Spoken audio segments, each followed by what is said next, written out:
Fala pessoal, sejam bem-vindos a mais um episódio do Vozes Agrifato. Vocês vão me desculpar, a gripe hoje tá terrível, terrível, pra gente fechar essa nossa segunda temporada com chave de ouro. Porém, para compensar em muito, tô aqui com uma convidada a quem eu admiro muito, que tem muito para trazer pra gente, um olhar assim de consumidor, né? A gente normalmente está falando da ponta produtora, mas eventualmente a gente aborda aqui também a ponta consumidora. Eu acho que é muito importante a gente ter essa visão para poder buscar excelência e principalmente oportunidades de negócio cada vez mais.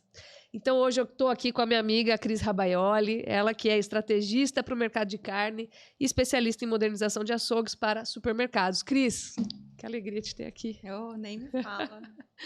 Que bom que Feliz esse sou encontro eu. no fim deu certo, né? É Fazia isso aí. tempo que a gente estava tentando planejar. Bastante tempo e eu bem honrada de poder estar aqui conversando com você. Ah, gente, ocupada é outra coisa, né? Nem me fala. Muito bom, seja bem-vinda. Obrigada. Cris, como e onde começou a sua história com a carne? Olha, a minha história com a carne, Lígia, eu digo que não é nem com a carne. A minha história com produto de valor começou muito antes da carne, né? Eu sempre gosto de falar, quando eu vou fazer as minhas palestras, um pouco da minha trajetória, porque eu comecei a vender produtos tentando descomoditizar um produto logo que eu saí da faculdade, que me ofereceram o único trabalho que podia e o que eu menos queria, que era ser vendedora. Olha só. Eu dizia, pelo amor de Deus, eu jamais quero ficar com aquela pastinha na mão, tendo que bater de porta em porta para vender alguma coisa. Foi a única coisa que me ofereceram e hoje eu agradeço muito por ter passado por isso. Eu fui vender sal mineral da marca mais cara do mercado. Então, eu aprendi a vender valor vendendo sal mineral e depois passei por várias multinacionais até conseguir chegar num sonho, que era o sonho de trabalhar com carne. Na época, eu nunca tinha tido oportunidade e por um convite que eu recebi para conhecer um projeto que começava aí com 3 pessoas dentro dele, inclusive a terceira era eu, eu resolvi aceitar um convite de começar essa trajetória de entrar dentro desse mercado sem saber absolutamente nada. Quando foi isso? Isso foi em 2006, mais ou menos, 2007. E o que você notou quando você entrou nesse mercado? Eu notei que a gente tinha uma lacuna. Na época, quando eu comecei esse mercado, entrar nesse mercado, a gente começou fazendo um projeto de cordeiro. Comecei vendendo cordeiro. Então, já de início, quando a gente começou esse projeto, eu entendi que a gente tinha uma lacuna para projetos que tinham significado, que entregavam alguma coisa diferente do que aquilo que estava sendo entregue no mercado. Então, naquela época, eu já entendi que para a gente conseguir se diferenciar em qualquer tipo de mercado, era a gente fazer alguma coisa que a gente pudesse descomoditizar, ou seja, a gente sair daquela vala comum que até então existia no mercado. Eu comecei quando tudo era mato, né? Não tinha quem copiar, não tinha IA, não tinha. A gente está falando de IA agora há pouco. Então a gente teve que ir testando, entendeu? Era só assim, testava, dava certo, ia, não dava certo, recuava. Então foi isso muito dentro teste. de lojas ou dentro de supermercados? A gente era uma indústria, né, que começamos a fazer esse projeto de cordeiro e depois a gente, desde sempre, nasceu para fazer varejo, né, para vender para o supermercado e para açougues, boutiques de carne. Só depois de algum tempo que essa marca que eu fiquei como executiva lá no Mato Grosso por 15 anos, a gente entrou para o consumidor final. Então, a gente começou o projeto de cordeiro no B2B e depois, com o tempo, quando a gente entrou no bovino, a gente começou a parte de lojas próprias, atender o B2C. E aí foi quando? Isso foi mais ou menos 2008, 2010, mais ou menos. Nossa, uma época que eu me lembro bem, a gente estava saindo no fundo de poço pro boi, mas esse 2008 aí já estava começando a reverter esse cenário, né? Tava começando a sentir falta já de carne no mercado, ver preços em ascensão e tal. E era uma época que, assim, é tão interessante a gente poder passar por todos esses movimentos, né? Porque eu me lembro que a gente não existia carne a vácuo no mercado. Não existia. era só carne pendurada. Então a gente chegava num açougue, a gente tinha, existia que marca de carne, né? Tinha lá uns poucos filé mignon nas gôndolas, né? Que muito mal apresentado, só com aquela etiqueta que é a etiqueta de exigência legal, nada de rótulo externo, nada disso. E a gente não tinha essa experiência de chegar e querer comprar alguma coisa com marca, né? Então, foi quase que entrar mesmo para pavimentar esse mercado, sabe? Eu lembro que na época tinha poucas marcas. Me lembro que tinha VPJ já fazendo um trabalho, iniciando um trabalho. Pioneiros aí já, né? Depois, logo, a marca do Vermelho Bife, de Campo Grande, que hoje é meu cliente. Eu tenho a honra de poder trabalhar com eles. Que legal. E assim, quando você chegou, o que você notou de gargalo ali naquele momento? E depois eu quero perguntar também de gargalo hoje, porque eu acho que o mercado mudou muito de lá para cá. Acho que é outra realidade. É outra realidade, da mesma maneira que hoje talvez pareça mais difícil você emplacar uma marca no mercado, porque tem muita marca, naquela época, não ter marca aparentemente parecia que poderia ser mais fácil. Não tem, a pessoa abriu o mercado, então ela está sozinha, é um oceano azul. Mas a maior dificuldade naquela época era fazer o consumidor enxergar esse produto e pagar mais caro por esse produto, porque na época ninguém sabia o que era Angus.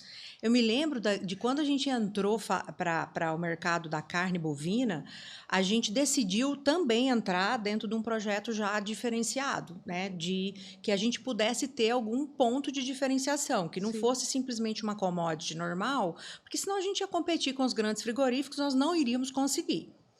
E aí, naquela época, não existia marca, mas também não existia consciência. Então, a gente teve que ensinar o consumidor, sabe? A consumir. Então, a gente passou por um momento onde a gente teve o corte, conhecia a picanha, né? Só. Contra. Para você ter uma ideia, o meu trabalho era ir de mercado em mercado com uma caixinha de isopor nas costas e de restaurante em restaurante apresentar os produtos que a gente começou naquela época a falar de dianteiro já naquela época. Então, assim, era quase que assim, meu Deus, era um absurdo o que a gente estava fazendo na época. E a gente surfou numa onda que era a onda do hambúrguer do McDonald's Angus. 2012. E aí a gente surfou nessa onda. Eu sempre gosto de dizer assim, tem gente que fala, mas hoje em dia a gente já existe tudo, a gente não consegue criar algo novo. Eu digo, mas será que não é melhor a gente surfar na onda de alguma coisa que já existe do que a gente ficar criando algo novo? Então a gente entendeu que aquele momento era a hora da gente falar um pouco de raça, que não é uma bandeira que eu defendo tanto hoje, sabe, Lígia? Mas naquela época fazia sentido. A gente tinha que trazer essa As pessoas começaram a entender raças. Que tinha algo diferente. Tinha algo diferente. Tinha algo diferenciado. Exato. Agora, teve aqui a Ana Doralino uma vez, você deve conhecer. A Ana falou, era engraçado que a gente ia perguntar para os próprios funcionários do McDonald's se eles sabiam o que era Angus. E eles achavam que era uma certificação black, assim, mas que poderia caber, por exemplo, para... eu quero frutos do mar Angus, com a certificação Angus, tipo. Então, ainda existe, na verdade, essa incompreensão. Existe. Mas eu acho que foi uma oportunidade para se colocar em primeira mão ali e de forma massificada para a classe média, que come McDonald's, né? Um diferencial para aquele produto. Ele pode ter uma qualidade maior. Isso, a gente vendo isso acontecer, esse movimento, nós então entramos nesse mercado da carne bovina já com essa característica aí de trabalhar essa raça, embalar tudo a vácuo, que foi também muita barreira que a gente enfrentou na época, né? Porque, infelizmente, como tinha pouca carne a vácuo no mercado, a gente... a cadeia de frio era péssima. Era péssima a cadeia de frio. Então, o consumidor comprava aquele produto praticamente 100% das vezes, estava estragado. Então, a gente criou um preconceito muito grande com a carne a vaca. Quando a gente Ou entrava com essa más carne a vaca, condições, assim, com líquido, com hemoglobina ali muito acumulada. líquido, às vezes não era um problema da marca, era um problema do mercado, que não tinha cadeia de frio ainda, né? Não tinha ar-condicionado quase no mercado, né? Não é? A gente não vivia isso Sim. naquela época. Eu lembro, sabe, de comprar produto naquela época, abrir e falar, putz, vai estragar. É uma baita de uma picanha. E isso foi uma construção, entendeu? Então, assim, o que eu vejo é, tanto lá em 2012, 2010, quanto hoje, não muda muita coisa no sentido de que, para você conseguir emplacar alguma coisa, você precisa educar o consumidor. A gente fez isso. A gente colocou o cordeiro na merenda escolar do governo do estado. Assim, o marketing da carne, ele é muito jovem, eu acho. Muito jovem. Carne era carne, tanto faz, assim, se é da marca tal, do frigorífico XYZ. Aliás, até antes da fusão, por exemplo, entre Friboi e Bertin, né, eu achava muito difícil a gente associar a carne a uma marca.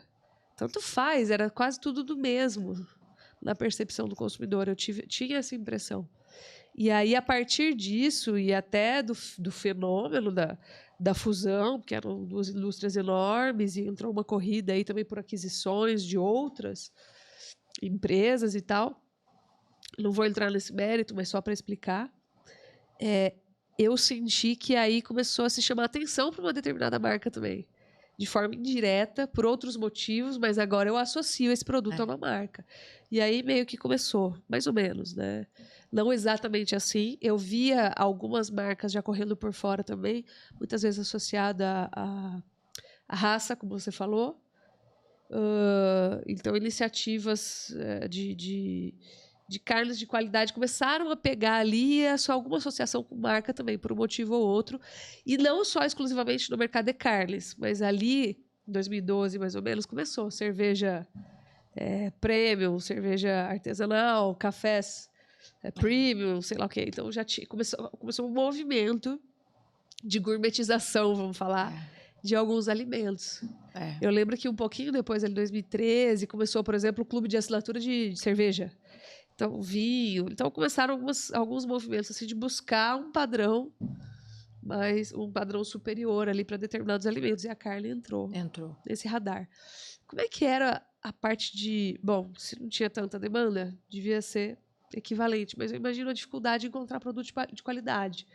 A gente elevou muito hoje, né, o padrão do que a gente oferece. Eu postei essa semana passada um pouco até fiz uma palestra para um cliente meu agora em Goiânia, falando um pouco dos erros que eu cometi nessa trajetória de vender carnes de valor, né? E na foto tinha o primeiro corte de carne que a gente produziu com marca, e não tinha zero marmoreio. Então, na época, a gente nem falava disso, entendeu? Era Angus. Entendeu? O negócio era Angus, tá? E eram novilhas extremamente jovens que a gente conseguia ter naquele momento. Então, a gente não tinha ainda toda essa consciência que a gente tem hoje de produzir esse animal, de olhar todos os indicadores que a gente tem hoje do ponto de vista de qualidade. Ou seja, você tinha um pouco mais de maciez pela ausência ali do tecido conjuntivo, talvez. Exato. Mas a questão de sabor, de suculência, que vem ali da gordura entremeada, já falhava. A gente trabalhava muito em cima de precocidade, da maciez da precocidade. A gente nem falava muito de marmoreio na época, até porque não era visível. O tipo de animal que a gente optou por abater, principalmente pelo que tinha no mercado, né? E era o que tinha na época. Né? Depois tudo foi começando a melhorar, né? A gente hoje está, meu Deus, anos-luz na frente do que a gente estava lá há todos esses anos atrás. Mas é o tal negócio, né? O investimento acho que é muito grande, o risco é muito alto. Muito alto. Para você fazer, você precisa ter o público.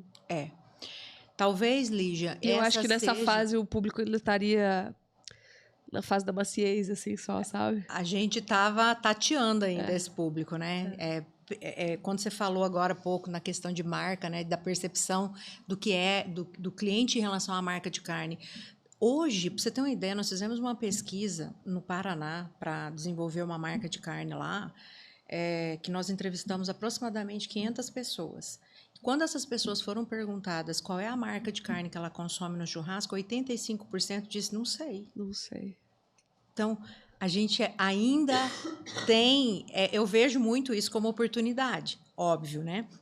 Mas a gente ainda tem muito caminho para andar, sabe? Tenho certeza. Muito caminho para Eu andar. tenho certeza. Agora, é engraçado, porque acho que a gente vai apurando o paladar também. Então, eu lembro do meu avô falar, filé mignon eu não compro. Porque aqui é chiclete, não tem gosto de nada aquele negócio lá. E eu falava pra ele, nossa, mas é o corte mais macio, eu adorava comer o filé mignon. Eu era criança, né, de criança para adolescente, comecei já a criar essa consciência. A gente produzia boi, então eu estava ligada, sempre gostei desse assunto. E meu avô, eu entendo hoje o que ele quer dizer com isso. Eu compreendo a percepção dele. Então eu estava tratando de um paladar infantil. Ele já estava tratando de um paladar de quem gosta de um sabor, de uma gordurinha, compreende a diferença entre um e outro. Agora, eu acho que a gente chegou num ponto em que nós desenvolvemos, em boa parte, esse público. E o que eu acho que é interessante é que o que você viu uma vez, você não desvê mais. Né? Não desvê. Então, assim, a partir do momento que você entendeu o que é um produto superior, você não volta naquela experiência. Esse é um ponto. Então, o nosso consumo, assim...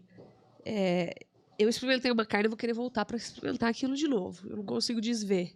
E o que já não chega naquele padrão, aquilo já fica... não vou te falar inaceitável, mas eu fico esperando mais.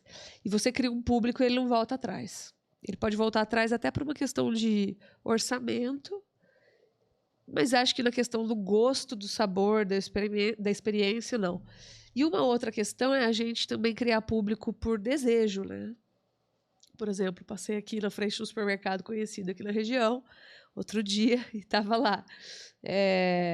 Ancho, R$ 39,90 na promoção.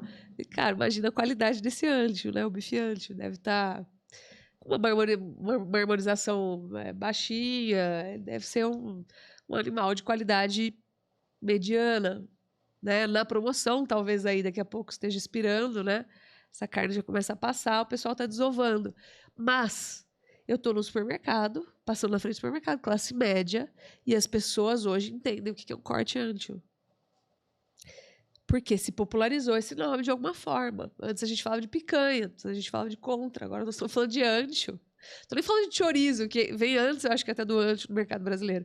Então tem uma criação de cultura também de eu quero comer ancho hoje. Eu acompanhei muito essa evolução dos cortes, né, de carne, porque a gente começou na época, não tinha nada disso, né? Então, a gente americanizou tudo, porque a gente entendeu que isso era o momento. Hoje eu nem faço mais isso nas marcas que eu crio. Eu tento fazer nomes mais originais enfim. Mas sobre essa questão do paladar, né? Eu falo muito que, assim, quando a gente começou a esses 10, 20 anos atrás, os meus funcionários, na época, eles falavam, Cris, a gente não consegue mais comprar carne em outro lugar. Os próprios funcionários falavam, a gente até tenta, mas a gente não consegue.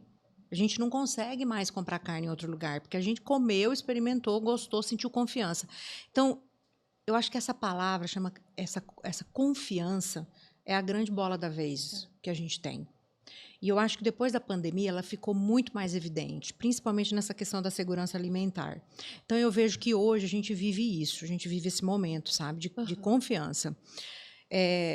O que eu entendo sobre essa percepção de valor do consumidor em relação ao paladar? Eu acho que o consumidor ele está assim agora, ele pensa assim, cara, eu vou comer churrasco uma vez na semana, ou eu vou fazer a festa, ou eu vou fazer o aniversário da minha esposa, cara, eu não vou errar. Então, eu vou no que eu sei que é certo. Eu pago um pouco mais por isso, sim. E eu acho que isso não volta mais. Tá? Eu acho que é uma questão de experiência, é uma questão de não errar. Ele paga para não errar. Ele paga para não errar. E isso passa pela confiança, que é um caminho, né? É um caminho que a gente tem que desenvolver para todas essas marcas que hoje a gente tem no mercado.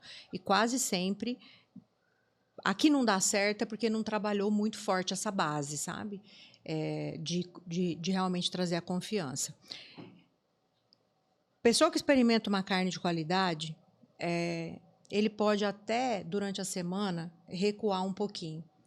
Mas não quer dizer que ele não vai manter o status de que ele quer comprar sempre um produto num açougue que ele já conhece, ou ele vai no mercado, quer comprar sempre da mesma marca, ou sempre no mesmo supermercado, porque ele também quer, durante a semana, poder comer uma carne razoável e não pagando mais barato. Fora que você entrar no açougue superior, é uma experiência. Né? Você entra lá, você compra desde a carne, passa pela farofa, abridor de garrafa, assim. É uma experiência hoje. Então, vira um passeio quase, eu acho. E eu vou te falar mais, assim, eu não sou antropóloga, mas é uma coisa da minha cabeça. Eu acho que para o homem é uma coisa quase que ancestral. Ele cuidar do churrasco ali. É uma coisa de interesse dele. Não vou falar de todos, obviamente. Mas eu vejo que, por exemplo, dá muita briga, muita discussão sobre como se assar carne, o que é certo, o que não é, se bota o sal antes, se bota depois, para não atrapalhar a reação de Maillard, sei lá. Cara, uma briga, eu falo, nossa, vocês gostam mesmo desse assunto? Parece futebol. Então, é uma coisa meio ancestral, e eu acho legal também. E eu acho que a gente consegue embutir isso nessa experiência. Essa parte ancestral. Agora, você estava falando da questão dos nomes dos cortes, e eu tive uma experiência de receber um casal de amigos lá em casa, e muito queridos, por sinal, eles são mexicanos, e esse meu amigo, né, o marido da minha amiga, ele chegou e falou assim, hoje eu trouxe um corte, o cara falou para mim que é o melhor do açougue lá, da casa de carne, na verdade. E ele me trouxe um shoulder, né?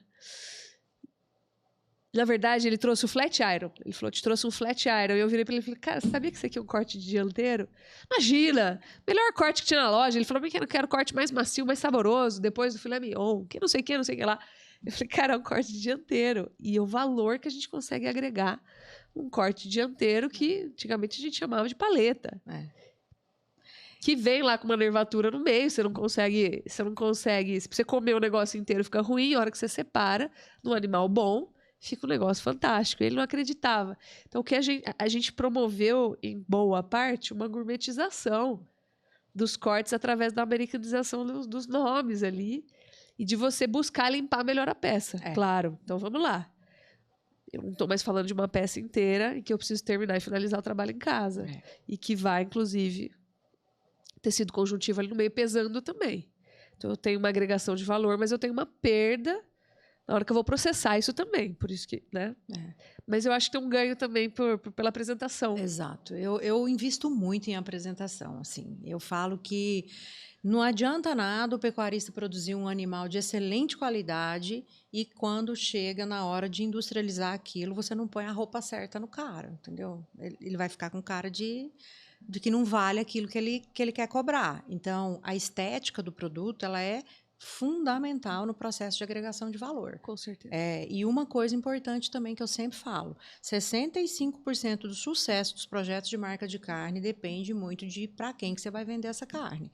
Porque se o açougue, o varejo, o supermercado não souber vender esse produto, estraga tudo que a gente fez. Eu tenho um amigão, ele tem 60 anos de mercado de carne, cara. Ele fala assim, boi é carne, mas carne é carniça, tá? É feio falar isso, mas aqui a gente está entre um público que compreende o que eu vou dizer. Então, você tem um tempo e um modo para processar aquilo. Né? Exato. Você tem um binômio ali para você trabalhar aquilo de forma... E quando ela é bem trabalhada, você sai do açougue querendo comer a carne crua. Exato. Aquilo é maravilhoso. Mas se você trabalha mal, o trauma é proporcional. Meu Deus do céu. Eu já vi muitos projetos não darem certo porque... preocuparam só em produzir o animal de qualidade e não preocuparam depois, dali para frente. É uma cadeia. Então, é assim, ó, é um conjunto de fatores, sabe? Eu vejo. E o consumidor, ele começou a perceber isso, né? Ele sabe. Então, ele entende que quando ele olha numa gôndola, né, e pode ser que a carne seja muito boa, mas se ela não tiver à primeira vista atrativa, ele não vai levar aquela carne. Porque eu falo sempre, gente, até o consumidor provar a carne, ele precisa levar para casa. Não adianta nada você falar para mim que seu animal é de excelente qualidade, que tem um AOL de X, que tem um marmoreio de Y, que é animal XYZ. Se você não embalou esse produto a ponto de gerar o desejo no consumidor de levar para casa experimentar, acabou. Ele não vai levar, porque aí ele leva. Para ele poder experimentar e comprovar aquela qualidade, ele vai ter que levar, tem que pôr no carrinho. Tem que pôr no carrinho. Se ele não põe no carrinho, ninguém sabe, né? Então, vestir a roupa adequada no produto é fundamental. É percepção de valor na veia, né? É quando você consegue traduzir tudo aquilo que você fez dentro da sua fazenda em realmente valor percebido pelo cliente. E a gente precisa pôr na nossa cabeça que esse tipo de produto a gente vende muito pelo visual mesmo, sabe? A gente vende muito pelo visual. Outro dia eu fui num açougue aqui na região, e aqui tem muita oferta. Aqui a gente está num eixo que tem muita distribuição, tem projetos de carne de qualidade aqui perto, né? Enfim. E tinha um freezer com alguns cortes congelados, que para mim já superei essa questão faz muito tempo. A carne congelada na indústria ela é maravilhosa. Então, às vezes até melhor do que vem resfriada. Que estraga é ficar congelando em casa, né? Que não é o frio da forma adequada, aplicado. Só que a hora que eu olhei para o freezer, e eu conheço a marca de carne, de uns amigos meus, é uma marca muito respeitada. Eles fizeram um baita do investimento. Desde a produção do animal, passando ali pelo processamento da indústria, os cortes, a embalagem, é tudo maravilhoso. Chegou no açougue, estava tudo jogado dentro do freezer. Parecia que alguém chegou lá e descarregou a caixa, assim, virou e deixou. Então tinha embalagem para lá, embalagem para cá, virado para cima. Eu falei, cara, tinha tirado todo o valor que foi feito. Até aqui, só faltava o cara ter distribuído bonitinho, assim, de forma uniforme, simétrica, não sei. E aquilo, que nem é um grande problema. O cara vai lá, você leva para casa do mesmo jeito, vai estar bom. Mas você vê que desleixo justo no pingo final que você precisava dentro da cadeia. Eu sou muito perguntada sobre isso, sabe, Lígia, em relação a essa questão da apresentação dentro do varejo ali no PDV, né? E eu tenho uma apresentação minha que eu coloco o hortifruti e a carne, e a gôndola de carne, uma do lado da outra. E a hortifruti tá lindo ali, as laranjas tudo brilhosa, tudo um empilhadinho do lado da outra. Aí você vai lá na gôndola da carne a vácuo, tá tudo bagunçado, né? A gente ainda tem que melhorar muito como a gente apresenta o produto. E como é que a gente... Eu vi marcas de carne, assim, durante essa trajetória minha, muito, assim, top do mercado, errarem nessa hora. E aí fica o dono do frigorífico aqui reclamando do supermercado e o supermercado aqui reclamando que o frigorífico não ajuda a vender.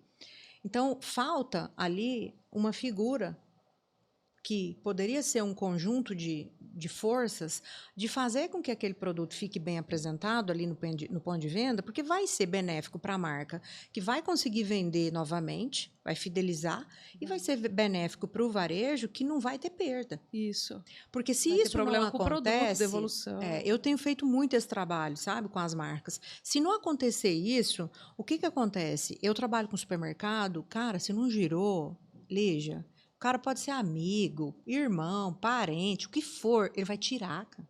Principalmente produto de alto valor. Porque um produto que perde é um baita prejuízo num produto de alto valor. Com certeza. Então, precisa de haver uma consciência mesmo, sabe?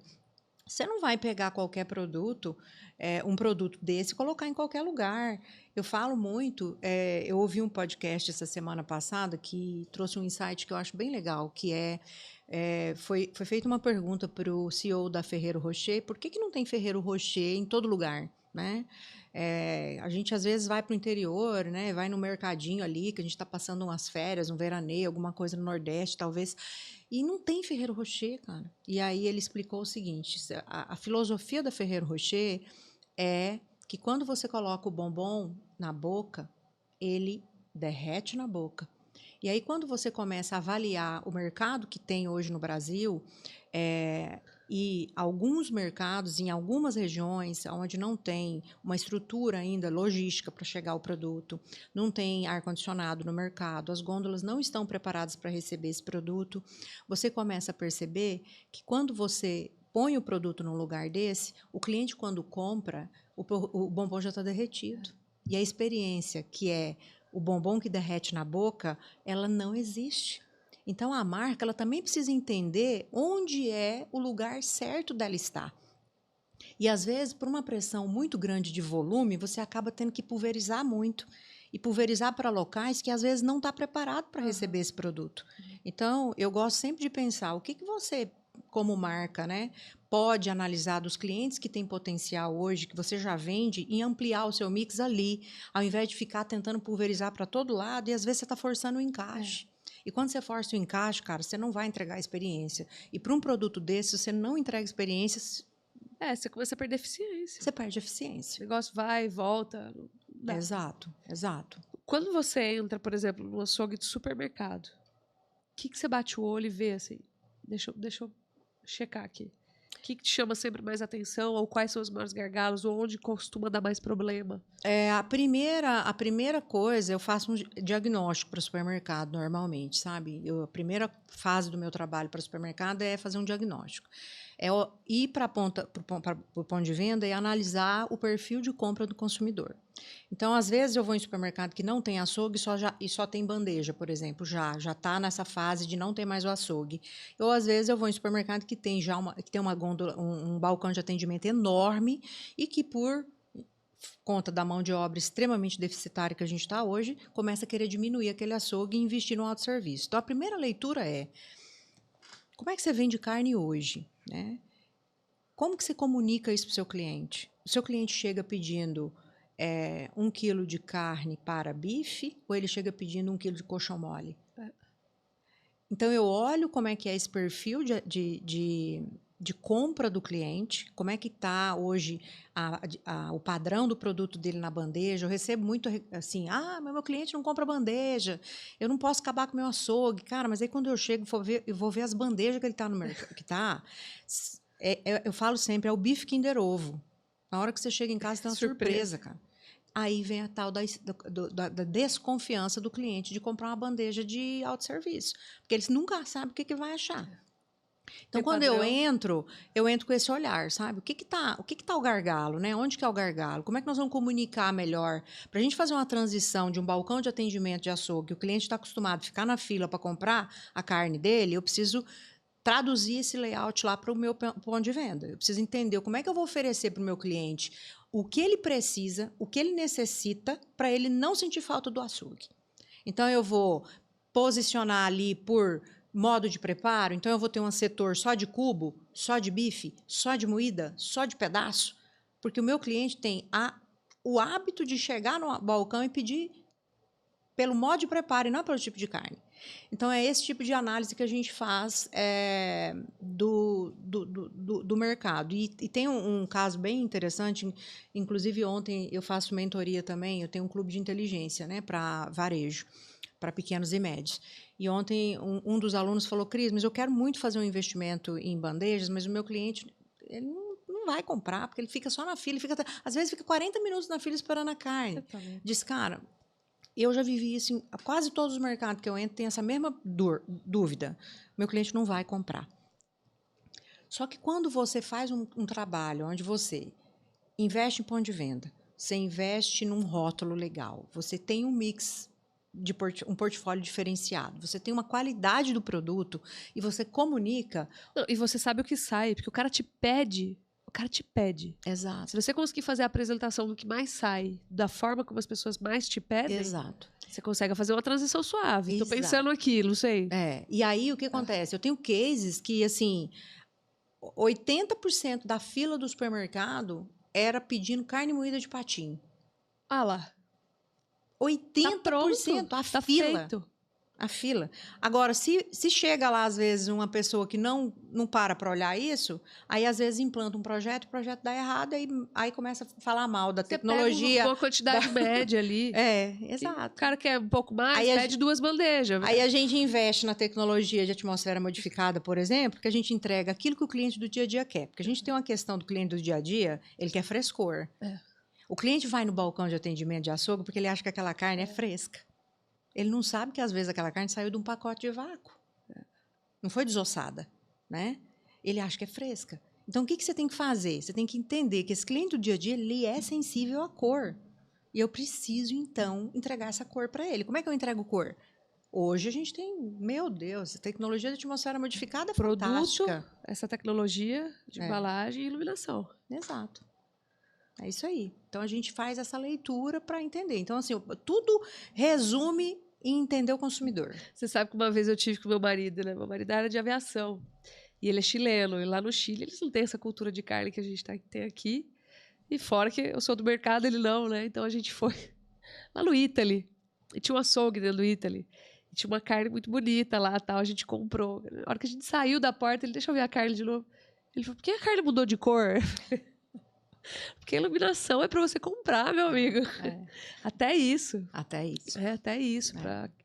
Não que tenha ficado feio, era uma baita de uma carne maravilhosa. Ele falou, nossa, tava mais bonito lá dentro. Eu falei, feito para isso. A gente tem todo esse trabalho hoje de fazer esse tipo de atendimento. Então, e para a marca de carne é a mesma coisa, né? Pois é, mas essa transição, para mim, quando você fala, explica, para mim faz muito sentido. Porque não tem nada mais valioso do que você estar em contato direto, vendo o que o cliente quer, o jeito que ele pede, de que forma, em que volume, com a frequência. Eu, por exemplo, eu adoro comprar tutano. Eu congelo, deixo em casa. Eu boto numa água de arroz, eu boto numa sopa. Às vezes a gente faz. A gente assa no forno. Faz o tutano ali, mistura no hambúrguer. Aquilo fica ultra saboroso. Pega uma carne um pouco mais magra, mas mistura o tutano no meio. Aquilo é maravilhoso. Então eu compro muito. E eu passo, não é muito comum pedir hoje em dia tutano no açougue. Então eu passo lá, os meninos já me conhecem. Então, uma vez por semana, tem tutano. Hoje não, chega amanhã, volta amanhã. Não sei o quê. Então, assim, eles já sabem quem que é, que jeito que pede, como que gosta, entendeu? E eu acho que isso é muito valioso para você fazer essa transição. Porque, imagina, né, se você conseguir apresentar padrão, né, atratividade visual, eu vejo, eu tenho vontade de comprar. E eu acho que principalmente consistência de fornecimento. Isso é importante também. Existe um pilar aí que eu falo que são 3 coisas bem importantes. Eu sempre falo que qualidade, ela não é, hoje, no dia de hoje, a gente não pode ser a única bandeira que a gente carrega, né? Ela é o ponto de partida? Ela é, mas ela não é o fim. Então, a gente tem a constância como ponto fundamental, né? E o padrão, obviamente, né? Então, esses 3 coisas aí, dentro de qualquer projeto, ele tem que estar alinhado, né? Para que a gente possa ter realmente sucesso dentro dos projetos que a gente desenvolve. E é tão interessante, Lígia, esse negócio de entender realmente os movimentos do mercado, e eu estou sempre muito atenta a tudo isso, faço muita viagem, assim, observo o que está acontecendo lá fora, e isso ajuda muito a criar esses projetos com projetos realmente que tenham significado, e que dão resultado para os investidores, né? E quando eu comecei uma consultoria com o pessoal lá de Campo Grande, foi muito legal quando eles me procuraram, porque era uma marca que eu me inspirava, né? Há anos atrás, e eles me procuraram, Cris, a gente queria ouvir de você, como é que a gente poderia para melhorar. Eles me procuraram pensando em melhorar as lojas de varejo deles, que eles têm loja própria. E eles me apresentaram um número que as boutiques de carne, normalmente, elas não vendem carne do dia a dia, né? E por quê? Porque já nasceu para ser boutique de carne, já nasceu para vender carne de churrasco. Então, você tem que fazer uma quebra meio que ali de paradigma. O cliente tem que entrar na jornada do cliente, né? Uma boutique de carne, ter carne do dia a dia. Mas aí a gente fez um estudo, uma análise, e importante trazer que para marcas de carne hoje, que, por exemplo, tem projetos pequenos, vender commodity, que seriam esses cortes mais tradicionais, mole, duro, patinho, músculo, com valor, é quase que uma necessidade de sobrevivência, né? A industrialização e mesmo vender esses cortes com valor agregado é fundamental para a gente fechar a conta ali na hora, no última linha ali, né? E aí, Cris, mas será que a gente consegue fazer as boutiques de carne venderem carne do dia a dia? Eles já tinham um trabalho de venda, né? Mas numa embalagem que não entregava aquilo que o cliente queria. E aí a gente fez a implantação do projeto lá. Eles saíram de 500 quilos em uma loja que vendia de carne do dia a dia para hoje quase 1.800 quilos em uma das lojas só de carne do dia a dia. Que prazo isso? Isso é aproximadamente 11 meses. Então, assim, foi uma virada muito grande, chave, isso em uma das lojas, tá? Isso mostra o quê? Isso é venda mensal. Venda mensal. Isso mostra o quê? Não existe esse negócio de que a boutique de carne não pode vender carne do dia a dia. Ela precisa entender o cliente, o consumidor, porque o cara que vai comprar carne de churrasco, ele também tem uma esposa, ou ele tem uma mãe, ou ele tem uma filha, ou ele tem consome, compra em outro lugar. Né? Você tem que entender o que você está deixando de aproveitar para poder aproveitar a oportunidade. Então, a gente fez uma virada de chave fantástica nesse projeto. E o projeto só cresce. Só cresce. Não tem um mês que a gente não entra numa reunião de indicadores que a gente não vê um crescimento substancial desse produto. Hoje já está com 4 lojas. Então, assim, acabou o tal do problema. Lógico, agora a produção vai aumentando, a gente vai aumentando os desafios também, sim, né? Sim. Mas, enfim...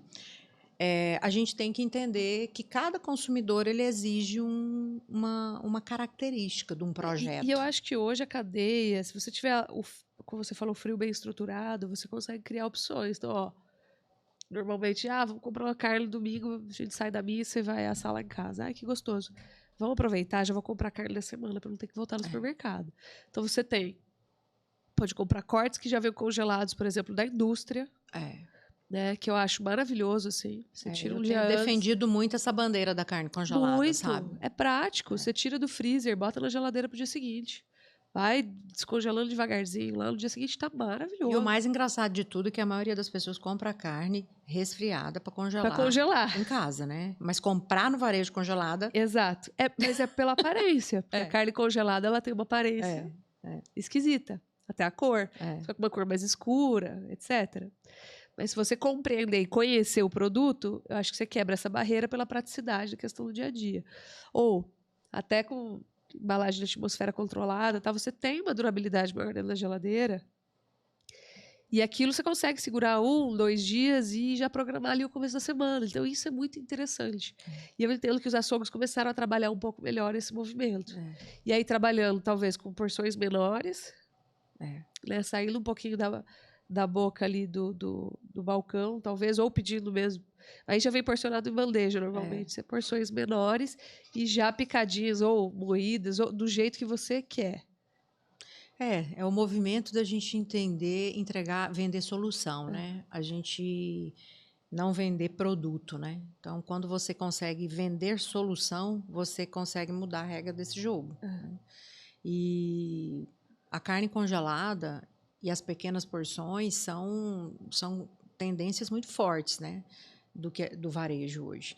Primeiro, porque animais de alto valor, normalmente você tem que vender ele congelado.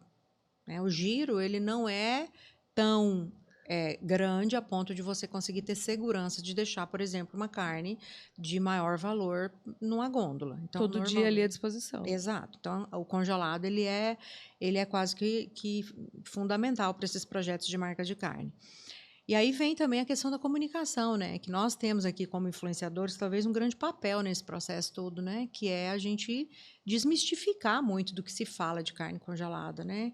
Que é o que você falou. A partir do momento que a gente congela a carne na indústria, não existe esse negócio de que a carne vai estar seca, que a carne vai perder isso, que vai ter os cristais de gelo, que isso, que aquilo. É tudo diferente, né? A forma como a indústria congela a carne hoje, esse ultracongelador, é totalmente respeitando todas as propriedades físico-químicas da carne, né? E a porção, né? Essa tendência forte do porcionamento é justamente porque o consumidor de hoje ele quer resolver problema. Então, assim, se eu já entrego tudo picado, porcionado, até o modo de preparo. Eu lembro que na época, quando a gente lançou os projetos lá no Mato Grosso, eu lançava assim, ó, carne moída para bolonhesa. Você já dava receita, já. Patinho para quibe. Eu já colocava no nome do corte para o que ele destina. Hoje tem, você vai no supermercado lá, é filé estrogonofe. É isso aí. Picadinho a gente já põe exatamente o que significa. O que é, para que ele tem que usar, né? Uhum. Então, isso é o nosso nível de conhecimento, né, dessa busca do consumidor, né? Tem um outro movimento que eu acho que é um movimento muito interessante que está acontecendo, que é o movimento do consumidor buscando a sustentabilidade, que é o consumidor buscando o tal dos happy eggs, né? Você acha isso forte? Acho. Eu acho forte. Nossa, eu tenho uma impressão que isso é problema de gente rica. Não é, Liv. Caramba. Não é, Liv. Existe um consumidor que hoje busca esse tipo de produto. Pode ser que isso não seja tão grande, mas é um nicho.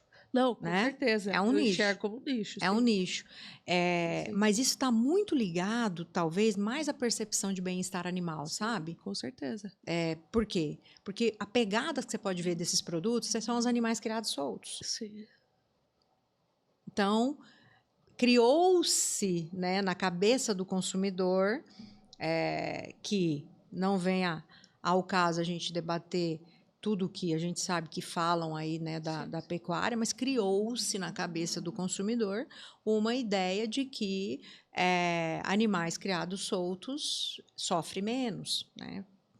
Então, veio toda a estratégia por trás desses produtos agora que a gente tem aí no mercado e que, meu Deus, se você analisar os números de agregação de valor da venda dos ovos de galinhas criadas livres, é impressionante, né?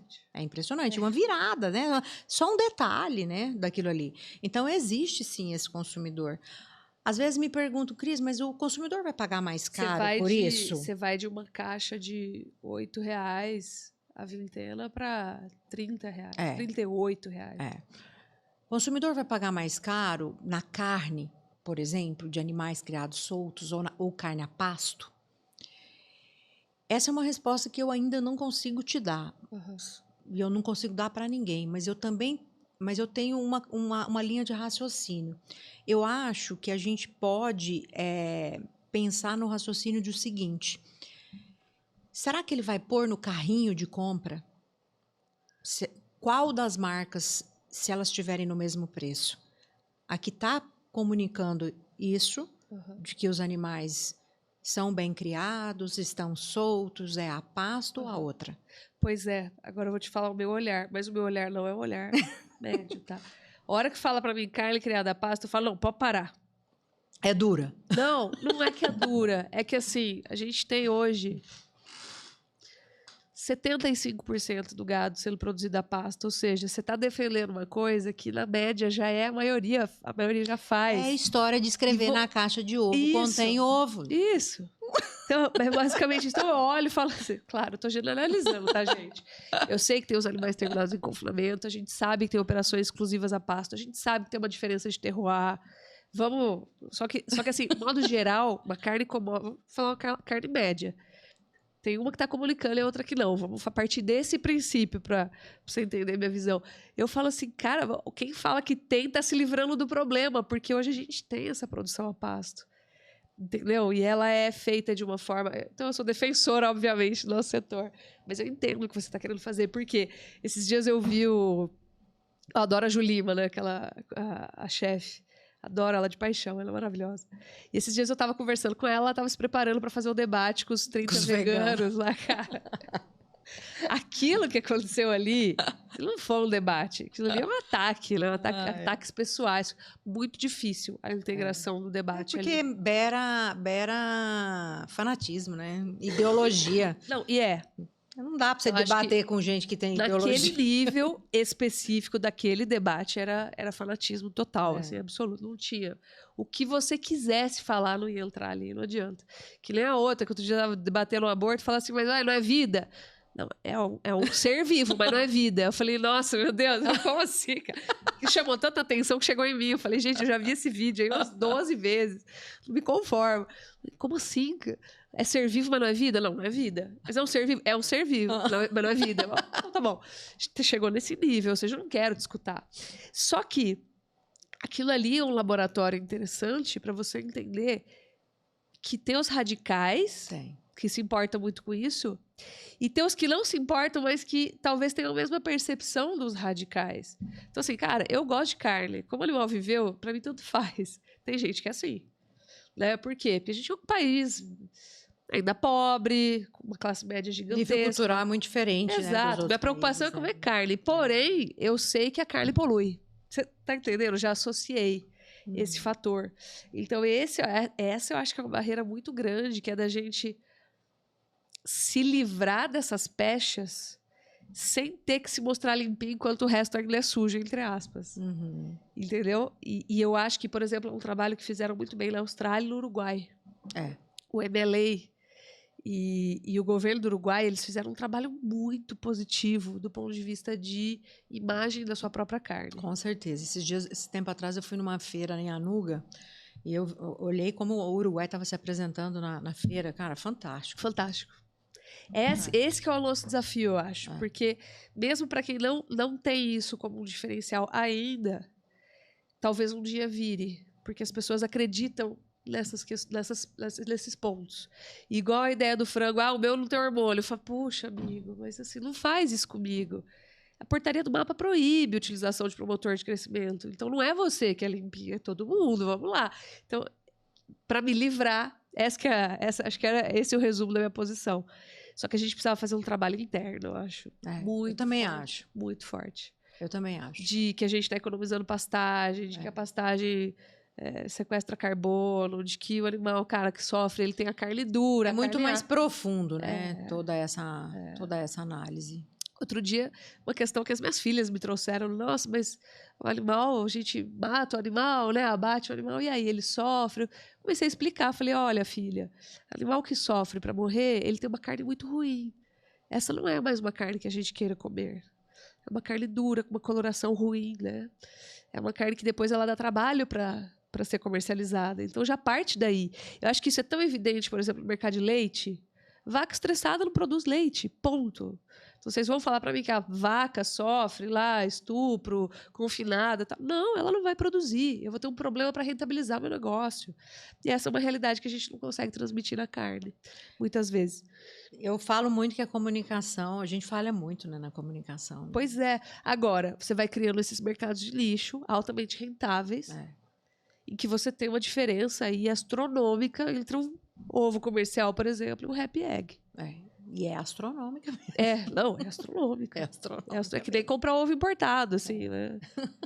Que nem o ovo da... Como é que chama a mulher que sai lançando? Ai, meu Deus. Hoje, eu até fiz uns stories. Que vem na caixa de veludo. Na caixa eu de nem veludo. conhecia, eu nem sabia quem que era. De repente eu ouvi e falei, gente, não é possível, cara. Ovo é ovo. Ai. Pagar para receber o ovo na caixa de veludo. Puxa vida. Mas são estratégias de marketing. São estratégias de marketing e estratégias que estão sendo pensadas porque existe um consumidor querendo esse tipo de produto. Sim, existe. Claro. Tem a pessoa que está querendo esse tipo de produto, porque na cabeça dela isso significa que é mais saudável, que é mais saúde, e aí a gente já faz, né? Se a gente já faz, vamos só falar o que a gente faz. É o que normalmente a gente está vendo por aí. Tem muita carne saindo com essa pegada. Apesar de que, Lígia, eu falo assim, que nós temos uma legislação aqui no Brasil que eu acho que as pessoas também não têm a mínima ideia do quanto rigorosa ela é. Não fazem. Para você conseguir escrever no rótulo que a carne é a pasto, é quase briga de foice. Briga de foice. Por sinal, isso para mim assim, é uma coisa impressionante, porque como eu sou veterinária eu tenho essa... Primeiro, a gente tem uma formação muito forte na minha faculdade, na parte de inspeção de produtos de origem animal. Era muito forte. Eu não fui para essa área. Minha professora era muito brava, me desmotivou. Deixa ela escutar. Nossa. Ah, pode escutar. Vou morrer com essa mágoa. Não, tô brincando. Beijo pra você, professor. O ponto é, depois eu fui conhecer a indústria de dentro, né? E aí comecei a conhecer plantas frigoríficas aqui dentro, tinha todo o processo, a gente tinha aula prática. Fora isso, quando você vai visitar uma planta, é um absurdo para você poder entrar lá, né? Você precisa se paramentar inteiro. Se paramenta mais do que os caras que manipulavam o Covid dentro do laboratório lá. E eu saí com essa referência daqui.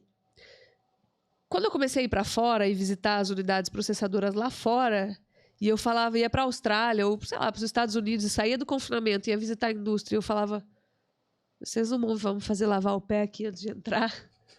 Você está entendendo? Não, tudo bem, não preciso colocar uma luva. Não, tudo certo. Pode tirar foto aqui dentro? Pode. E eu falava assim, caramba, o nosso serviço de inspeção, ele dá de 1 milhão a 0 em países que conseguem agregar qualidade na carne. Então, eu estou falando de operações que eu já visitei na Europa, nos Estados Unidos e na Austrália. E no Paraguai. Paraguai, vamos falar que está mais parecido com a gente do ponto de vista de imagem da carne. Mas o Brasil, ele não é visto como um mercado seguro, acho que até pelos próprios brasileiros, pela desconfiança que a gente tem nas nossas instituições. Mas se tem uma coisa que funciona aqui, na minha visão, de quem conhece de dentro, é o serviço de inspeção. Concordo. Acontece muito isso comigo quando eu vou para fora e vou visitar, meu marido fala, ai meu Deus, ela não quer shopping, ela quer supermercado e açougue, e feira livre. Adoro também. Mercado municipal dessas cidades, eu amo ir. Tô contigo. E aí eu vou e fico fazendo os vídeos e mostro nos stories, todo mundo fala, mas aqui não pode, legislação, não pode misturar coisa, isso, aquilo. E lá pode tudo. Lá você pode tudo. Lá você monta aqueles balcões que mistura tudo e põe coisa, e põe enfeite, põe até uma vaquinha de porcelana dentro do balcão de atendimento para ficar bonito, para enfeitar. E aqui a gente não pode nada. Então, todo mundo questiona muito. Mas eu acredito que a gente tem um motivo para isso, né? A gente, aqui ainda, eu acho que a gente ainda tem muito problema, né? De desconfiança, né, dessa forma de produção. A gente ainda tem muito abate clandestino, né, em vários estados. A gente tem... A maioria dos açougues, infelizmente, não tem serviço de inspeção municipal para manipulação. Sim. Então, a gente acaba... Mas aí é um problema mais de infra, né? A gente vai, por exemplo, indo para os estados do norte e do nordeste, esse problema fica gritante. Gritante. Quando a gente pega aqui centro-oeste, sul... isso já virou uma lenda. Vamos falar. Então, a gente tem um problema de infraestrutura no Brasil. Que é aí, o que eu vou te falar? A gente vive sendo o país do futuro, né? Vive prometendo ser o país do futuro. Mas essa percepção que eu acho que falta a gente passar para o consumidor. Então, por exemplo, outro dia, estava visitando uma pretensa escola aí para minha filha. A gente começou a falar olha só, o grau da conversa. A gente começou a falar de prevalência de crianças autistas hoje, né? E que tem uma especialista que atribui isso à comida industrializada, algumas pesquisas, e à utilização de hormônio no frango. Eu falei, então... Falaram isso? Olha o nível de desinformação. Meu Deus. Foi muito sério que eu escutei. Eu falei, olha, não conheço a pesquisa, não conheço o profissional. O que eu conheço... a indústria de carne no Brasil, e a gente é proibido, tem que falar de forma, a gente é proibido de usar hormônio no Brasil, promotor de crescimento. Não pode. Tem muito o frango isso. Cresceu por seleção genética, não por... Você sabe, tal, beleza. E que tem muito isso na carne, muita gente ainda acha que a carne que sai da indústria tem alguma coisa dentro. Sim. Mas a carne que vem da indústria, ela não é natural, ela para ficar dentro daquele vácuo lá, eles colocam alguma coisa. Aí pega um vídeo do cara temperando a carne lá, aquilo, né? Colocando a salga na carne. Então, tem muita visão errônea desse. Então, eu acho que a gente ainda é muito ruim em vender nosso produto. Total. Não dentro dos supermercados premium, que é o seu lixo de trabalho. Você vai para tentar agregar valor, mas na média, eu acho que a gente parte de um produto que é muito mal apresentado, muito mal explicado, muito mal defendido.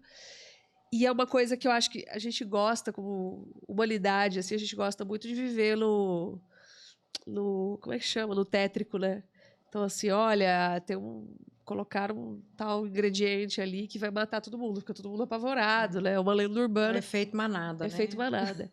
Então, assim, como a gente fala de alimentação, tá todo mundo suscetível, Gerar pavor é o que gera pavor. é o momento. Exato. Então, assim, isso é uma coisa que eu acho que a gente precisava se livrar dela. Eu não sei se isso vai sair do governo, eu gostaria que sim também.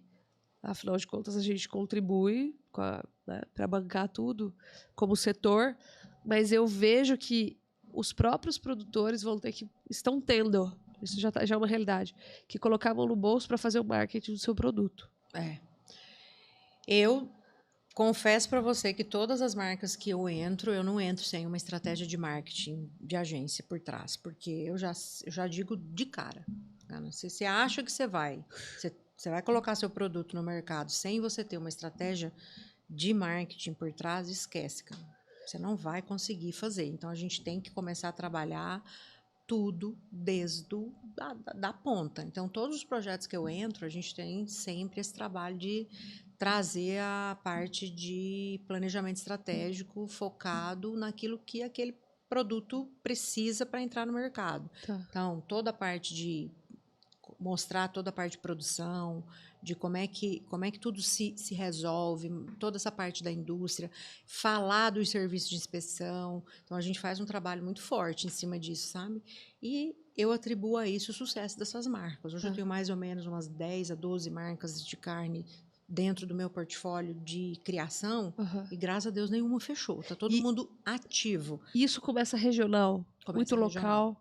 Começa regional. As marcas, há uma característica nessas marcas. Quase sempre elas são regionais. Isso. E elas começam a ganhar o mercado, obviamente, das regiões próximas, né? Então, você cria uma marca no Mato Grosso do Sul, eu sempre sou da opinião e sempre defendo que você tem que ser muito bom dentro de casa primeiro, principalmente pela sustentabilidade financeira desses projetos, né? Não é fácil fazer dinheiro com a pecuária, não é fácil fazer dinheiro com marca de carne. É muito difícil, é muito desafiador. Nós estamos falando de colocar valor no que não tem valor. No que não tem valor. Exatamente. Então, assim, é uma trajetória para você conseguir chegar nesse ponto. Então, eu sempre oriento assim, Cris, eu quero crescer. Às vezes, chega a marca em mim, Cris, eu quero expandir para São Paulo. Eu faço retroceder, dar um passo para trás, vamos olhar primeiro. Você já atingiu o seu mercado todo que você já pode atingir? O que mais que você consegue fazer aqui? Antes da gente pensar em crescer. Vamos analisar primeiro o que a gente está fazendo, o que a gente ainda tem que fazer dentro de casa, né? Então, elas acabam ficando muito regionais, Lígia, porque, assim, tem muito mercado regional. Elas não conseguem atingir o máximo do potencial regional. Não consegue, né? Não consegue, entende? Então, para quê? Né? Só quando eu percebo que aí já não tem mais jeito, já tá tendo que baixar preço, aí eu digo, não, então agora nós vamos. Né? Parou. Agora nós vamos para outro estado. Aconteceu isso bem nítido numa marca que eu desenvolvi do zero lá em Alagoas. Alagoas não... Imagina, ter uma marca de carne de Alagoas, né? E hoje a gente tem uma marca fortíssima em Alagoas, que é a Boi de Engenho, que é uma marca que eu ajudei a criar. Há 10 anos atrás, eu visitei as fazendas deles pela primeira vez, uma cooperativa. A hora que eu cheguei na fazenda, eu olhei para o tipo de animal e disse, cara, o que vocês querem? A gente quer acessar o mercado de carne de qualidade. Disse que esse gado aqui não vai. Não vai. Nós vamos ter que fazer uma virada.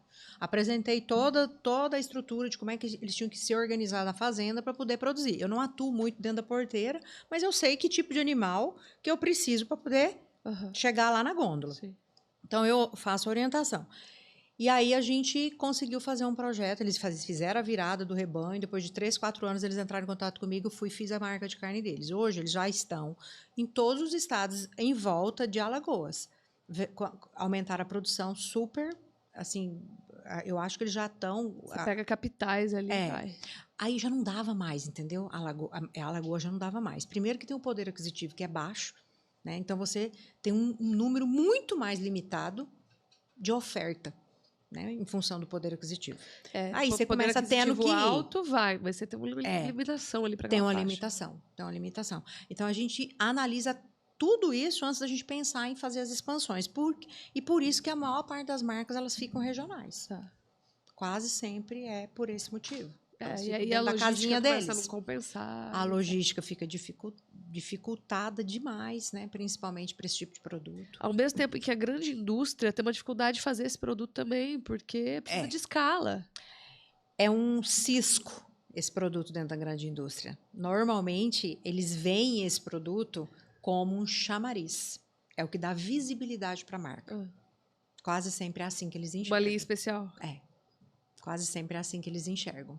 Ela traz a visibilidade, né? Você precisa estar surfando nessa onda. Aham. Né? Você não pode ter só a commodity e em alguns, né? Obviamente. Não que isso não seja normal, né? A gente nunca vai deixar de ser produtor de commodity. Né? Claro, claro. Mas Até pela alguns natureza enxergam genética do nosso produto. isso. Alguns enxergam isso como uma ampliação de visibilidade. E aí esse produto entra para dentro do projeto com essa conotação. Corresponde aí a 5% do faturamento, 10% do faturamento das grandes marcas. Tá. E eles não conseguem se esticar nisso justamente por conta de uma dificuldade de vencer a questão do volume, né? Você sabe que, Porque eles também estão trabalhando com a disso, commodity. além disso, Precisa de eficiência. além disso, tem uma coisa importantíssima, é a eficiência operacional. Porque eu não consigo fazer muitos animais num dia, desses animais especiais. Isso. Né? Então, enquanto eu Você faço... perde diluição de custo fixo ali. Exato. Fica muito alto o custo fixo. Então, enquanto eu faço 80 cabeças de Angus, de animal de qualidade, em um dia, numa planta muito boa, 80 cabeças, eu faço 800 de commodity, 600 de commodity, entendeu? 1.200. Então, é por isso. Isso é um dos grandes gargalos. Aí você entrega aquilo. Mas é um mercado muito crescente, assim. Eu acompanho várias marcas hoje que estão crescendo bastante em relação à produção, aumento. Acho que agora a gente já começa a viver um cenário de melhor oferta desse animal. Até o momento agora a gente está sofrendo com qualidade, sabe, Lígia? Sofrendo bastante com qualidade. A partir da matéria-prima. A partir da matéria-prima. O Brasil tem padronização muito baixa. E o pecuarista, né? Ele é muito do momento, né? Ele é assim. Eu faço uma comparação com o Bitcoin, né? Bitcoin caiu, todo mundo fica desesperado e vende.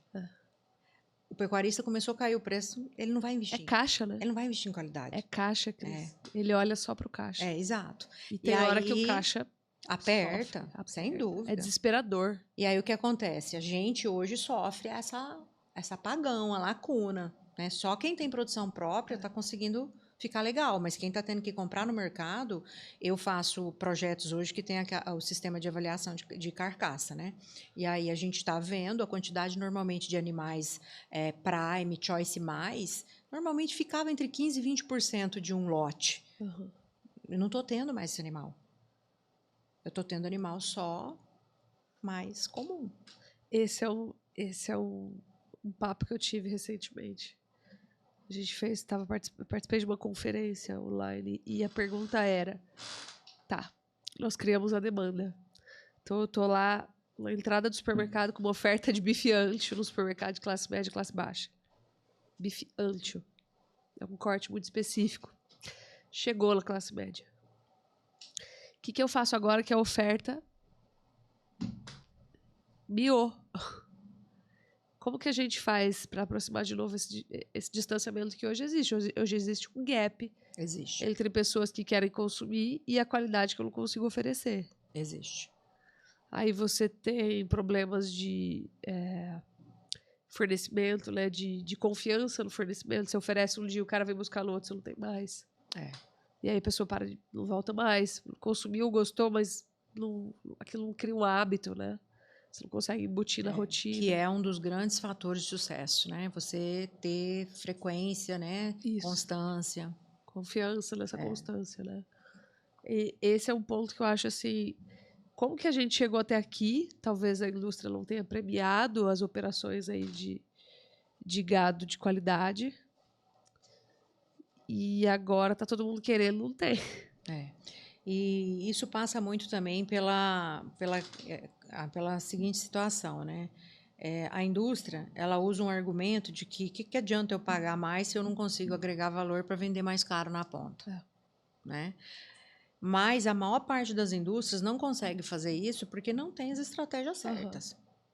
Acha que pode vender esse valor como qualquer produto. Esse produto, ele não é vendido como qualquer produto. Ele é uma venda muito mais consultiva do que técnica. Com certeza. Né?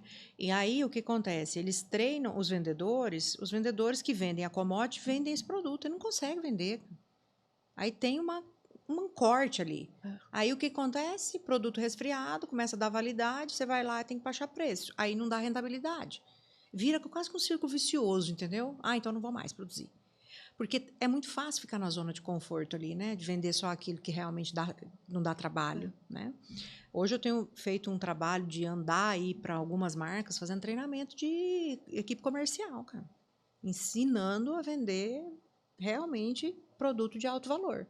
Porque do jeito que está hoje, se a gente não fizer isso, a gente comete o grave erro que eu falo que é as marcas sentarem na mesa para negociar. Se senta para negociar, já era, vai ter que baixar preço. Eu acho que a questão é essa, a carne de qualidade ela não pode ter falha no processo todo. Desde a produção, passando ali pelo matéria-prima, processamento, distribuição, aí chega no varejo, você tem que embrulhar aquilo muito bem, não só numa embalagem, mas num nome, num formato. Dá muito trabalho. Dá muito trabalho. E eu falo muito para as marcas hoje, gente, vocês têm fornecedoras que tem fornecedor de fora, que não é produção própria, né? Cara, valoriza esse cara, meu. Não importa se baixou. E outra, a gente vive um momento hoje que as marcas que foram bem desenhadas estrategicamente, Lígia, ela não precisa ficar baixando preço. Quando baixa a carne, a gente consegue manter um nível ali de preço. Tá? Então,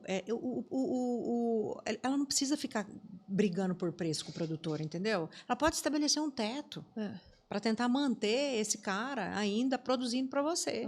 Porque se você não tiver o produto, acabou seu projeto. Quando a gente fala de carne de qualidade, eu brinco, né? Você pega um cara aí que ganha, sei lá, 15 mil reais por mês. Vamos colocar um padrão, passa uma régua. Um cara solteiro, por exemplo, não tem filhos. Ou tem um namorado, uma mulher, mas não tem filhos. Ele já vai consumir o tanto de carne bovina que ele quiser. Esse não tem um limite ali. Porque, vamos lá, a carne ela é elástica à renda, mas até um determinado ponto em que você consiga, como ser humano, consumir aquilo, para que caiba no seu espaço de tempo e necessidade biológica aquela carne, certo? O que acontece é que o Brasil é um país de 8 mil dólares de PIB per capita, contra 85 dos Estados Unidos, por exemplo, e que a gente tem uma limitação muito grande para que as pessoas possam abastecer essa necessidade biológica com carne bovina a semana inteira, se elas quiserem. Então, mas quem tem uma renda já considerada alta, né, classe B para A, esse cara, acho que ele já tem esse acesso. Se ele comer carne bovina uma vez a menos ou uma vez a mais por semana ou duas, no orçamento dele essa não é mais a questão. A questão são outras coisas. E dentro dessa ideia, a gente tem uma questão assim, muito interessante, que é a gente está conseguindo mostrar cada vez mais para mais pessoas que existe esse produto, provar que a qualidade dele é interessante e, ao mesmo tempo em que a gente vê, por exemplo, consumo per capita no Brasil subir, cair um pouquinho, né? A gente já teve um consumo per capita de quase 40 quilos, hoje a gente está falando de 32, 35, a depender da metodologia de levantamento do número de animais abatidos no Brasil. Mas o consumo per capita no Brasil patina porque a renda aquilo cresce, a renda é real, né? Só que você vê o mercado de carne de qualidade subindo, aumentando. Porque cada vez mais você está passando essa perspectiva, essa impressão para a população que consegue acessar. E eu acho que tem muito também, no começo ali você falou um pouco sobre essa questão da cerveja artesanal, do café, né? Eu acho que a gente aprende muito com esses outros segmentos e eu vejo assim,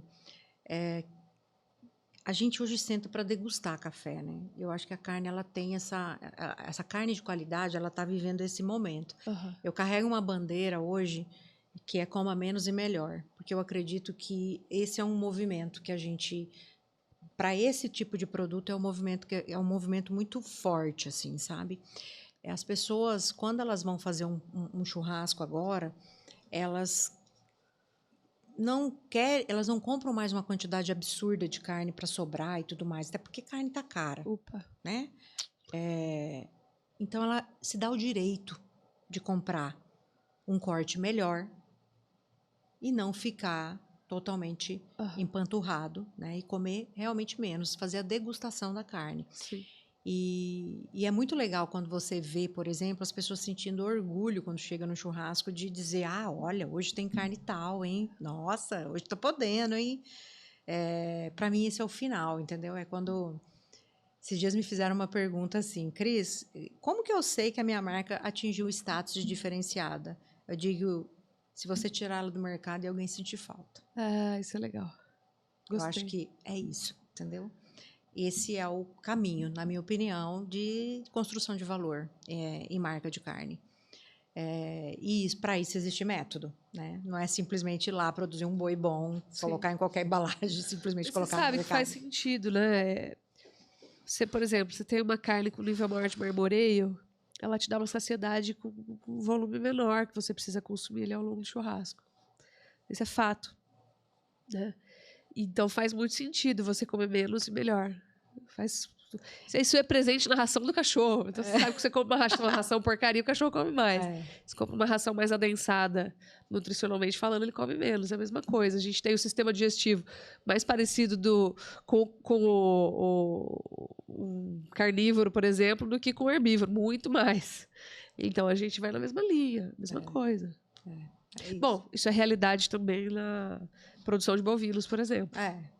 Né? Você dá uma dieta mais adensada proteicamente, ele para de comer antes.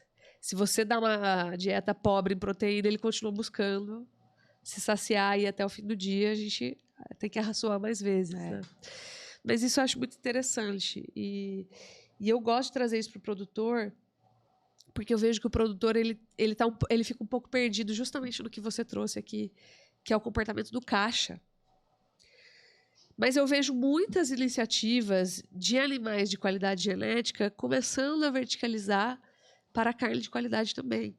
E eu imagino que você tenha acompanhado esses projetos, né? Agora, é um investimento grande, né? Você sair da produção, arrendar uma sala de abate ali, encaixotar aquilo e botar aquilo para vender, eu imagino que seja um grande salto. Eu tenho uma fala o seguinte, eles chegam para mim, Cris, eu quero ter minha marca de carne.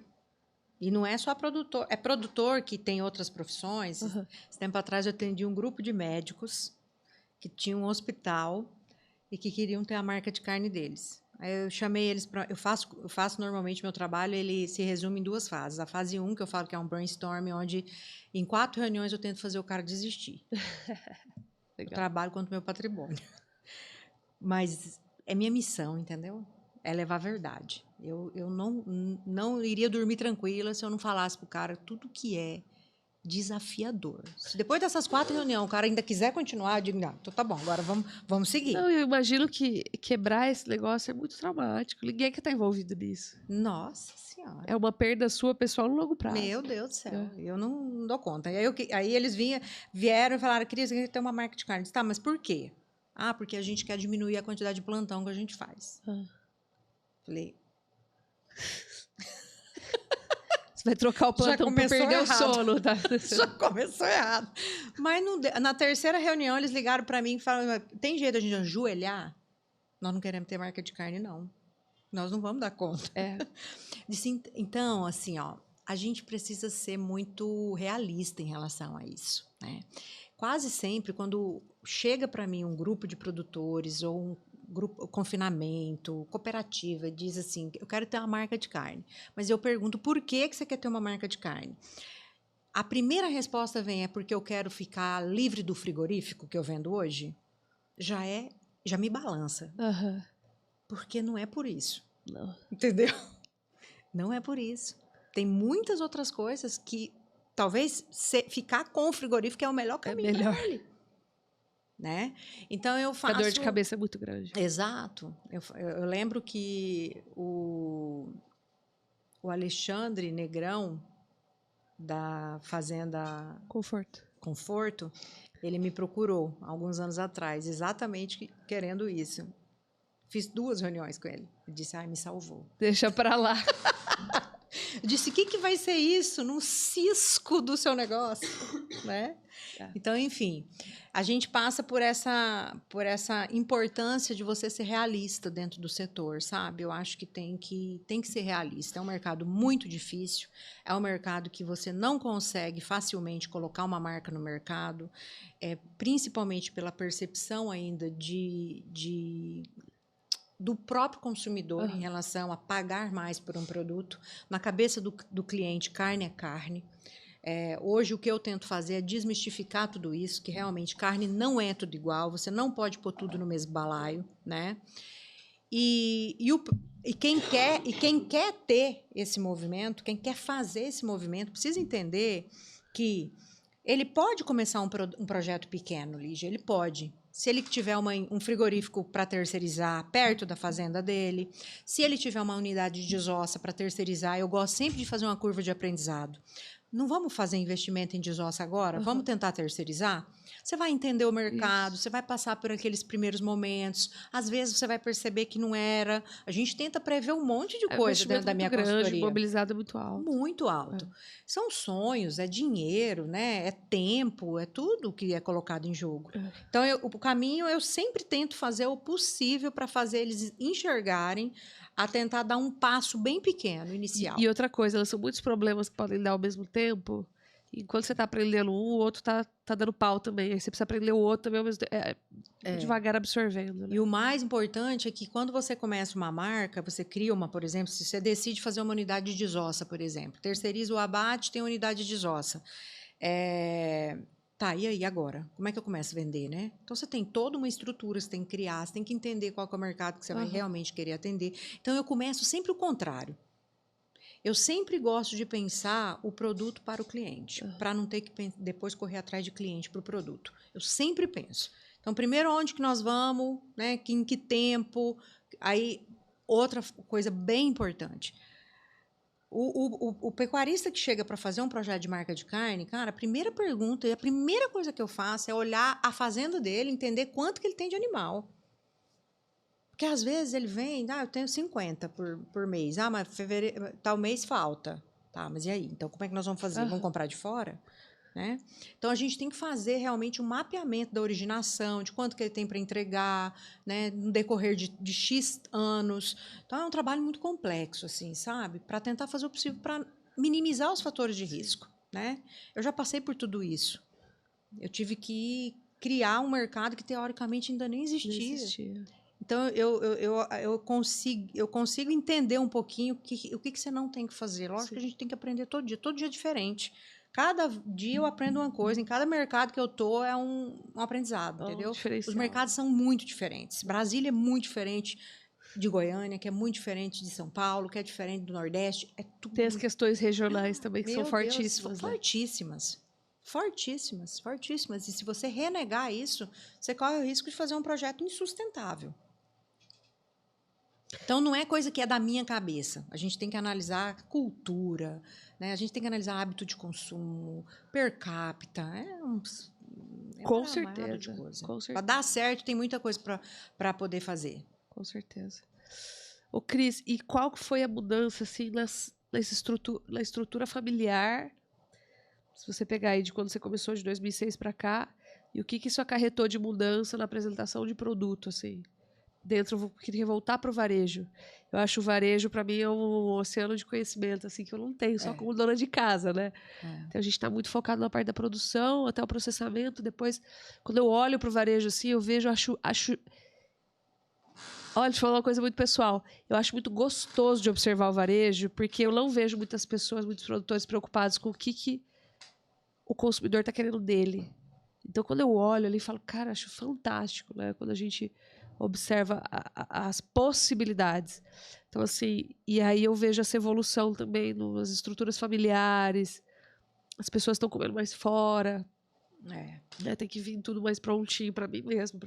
No meu dia a dia é muito difícil fazer coisas mais complexas, que demorem mais.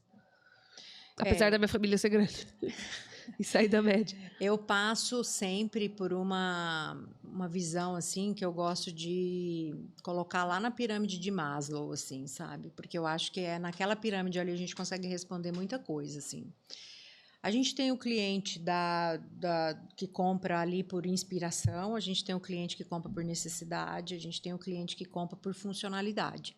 Então, entender esses conceitos é bem importante. Então, por exemplo, quando eu vou criar uma marca bem premium, Wagyu, por exemplo, cara, você não vende Wagyu para quem está com fome. Não. Por quê? Porque para quem está com fome, qualquer coisa basta. Ele vai no mercado, ele compra uma bolacha de água e sal e mata a fome dele. Então, você tem que atuar em outro nível. É outra jogada. É a jogada do emocional, é a jogada da autoestima. Até da autoestima. Do cara chegar com uma carne, né, de R$2.000 no churrasco.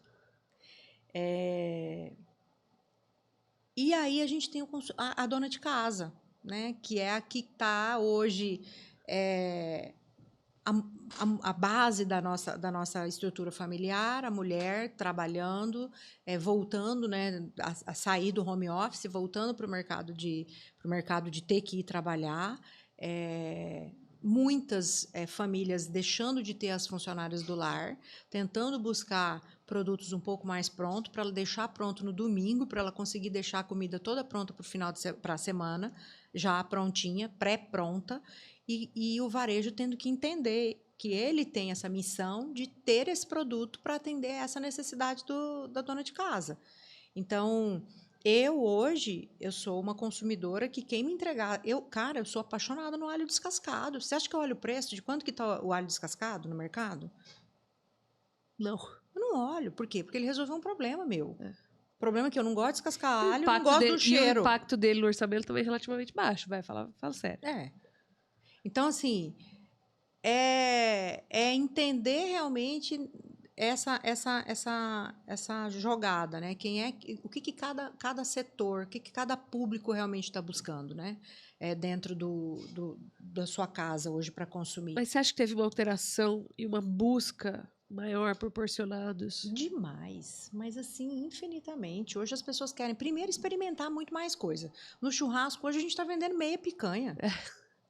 Você pega a picanha e corta no meio, assim, exatamente no sentido horizontal. Como se fosse de tira, assim? Uma picanha cortada em duas, a gente vende meia picanha. O cara ver o que ele faz com aquilo ali. Exato. Por quê? Porque às vezes uma picanha é muito grande hoje.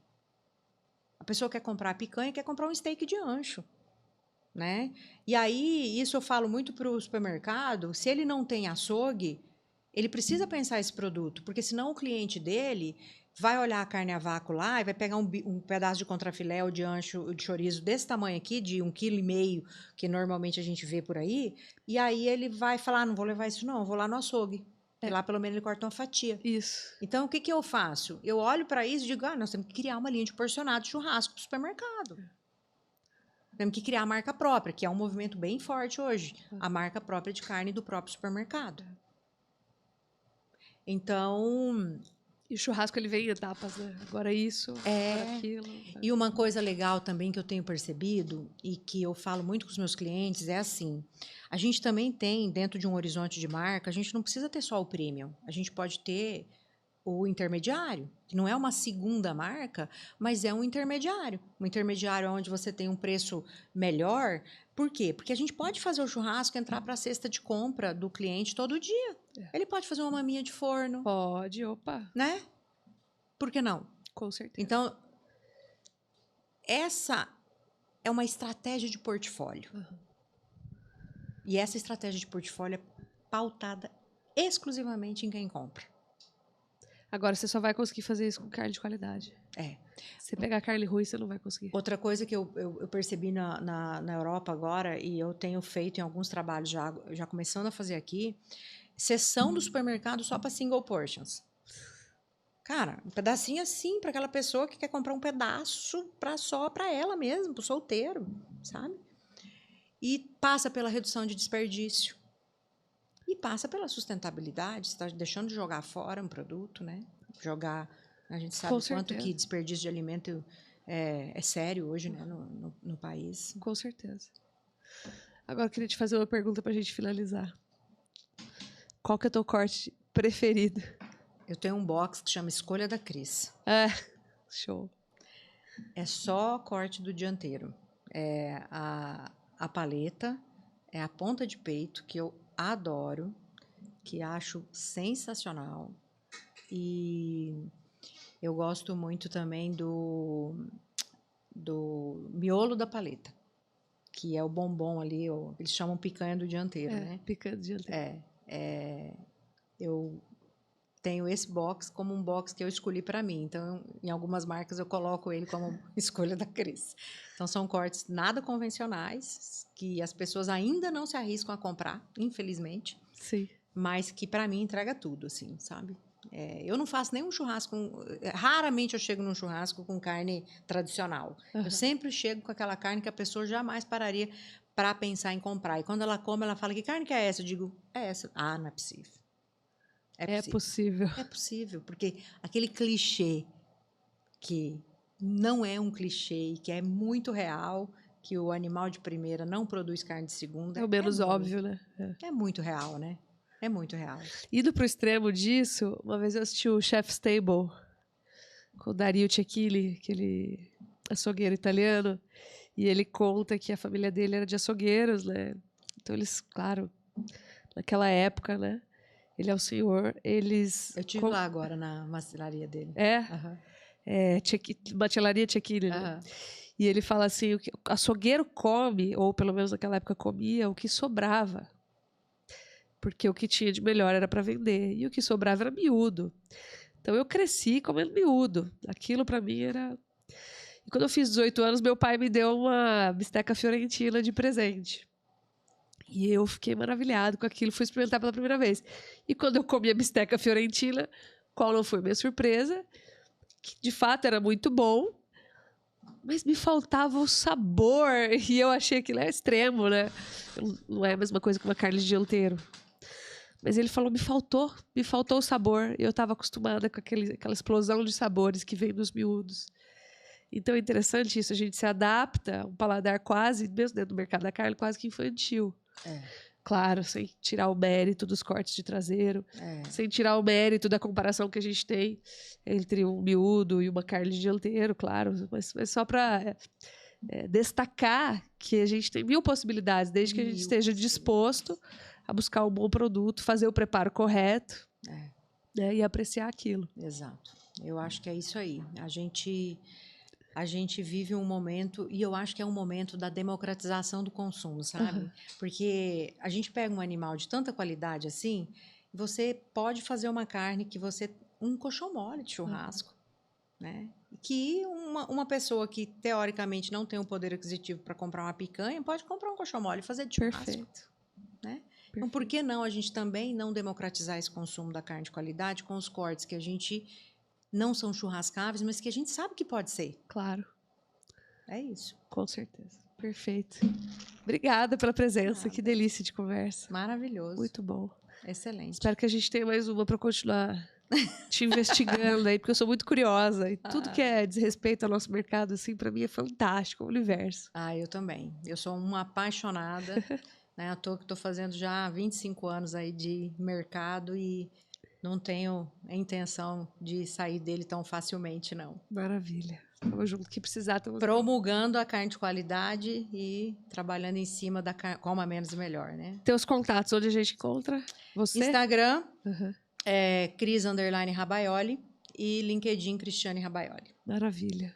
Obrigada, Cris. Obrigada, uma honra falar com você. Imagina, brigadão. Valeu, turma. Vamos para a próxima. Da próxima vez um pouco melhor. Obrigada.